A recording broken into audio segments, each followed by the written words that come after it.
মূসা নবী এমন একজন পয়গম্বর যিনি আল্লাহর সাথে সরাসরি কি বলতেন, আল্লাহর সাথে সরাসরি কি বলতেন, এটা সবাই জানতো।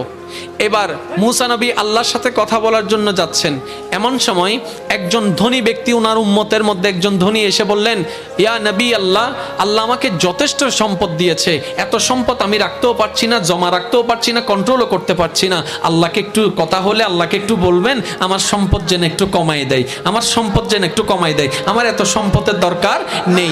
কিছু দূর যাওয়ার পরে আরেকজন একদম ফাটাছিড়া কাপড়ওয়ালা একজন উম্মত এসে মূসা নবীকে বললেন, ও মূসা নবী, আল্লাহকে একটু বলবেন আমাকে আর কত কষ্ট দিবে, আমাকে আর কত ক্ষুধার্ত রাখবে, আমাকে আর কত কাপড় ছাড়া রাখবে, আমাকে আর কত কষ্ট দিবে, আল্লাহকে একটু বলবেন আমাকে যেন একটু টাকা পয়সা বাড়াই দেয়, ধন সম্পদ বাড়াই দেয়। তাহলে দুইজন বান্দার দুই রকমের আবদার নিয়ে মূসা নবী আল্লাহর সাথে কথা বলতে গেলেন। এবার ইমানদার ভাইয়েরা মনের কান দিয়ে শোনার চেষ্টা করুন, এখানে আপনার জীবনের অনেক প্রশ্নের উত্তর পেয়ে যাবেন আপনি।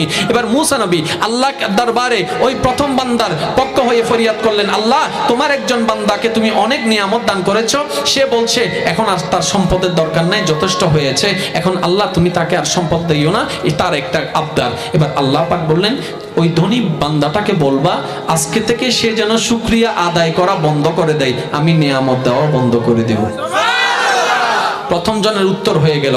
এবার দ্বিতীয় জনের পক্ষ হয়ে যখন মূসা নবী বললেন, এবার আল্লাহ পাক বললেন, ওই বান্দাকে বলিও সে যেন সর্বাবস্থায় আমার শুকরিয়া আদায় করা শুরু করে, আমিও নিয়ামত বাড়ায় দেওয়া শুরু করে দেব। সুবহানাল্লাহ। এবার মূসা নবী তুর পাহাড় থেকে নেমে আসলেন, ওই গরিব ওই অসহায়ের সাথে সাক্ষাৎ হলো। এবার ওই অসহায়ের সাথে সাক্ষাৎ হওয়ার পরে তাকে বললেন, আল্লাহ তোমাকে বলেছেন সবসময় শুকরিয়া করতে। সে উত্তর শুনে বলে, ও মূসা, শুকরিয়া করার জন্য আমার আছে কি?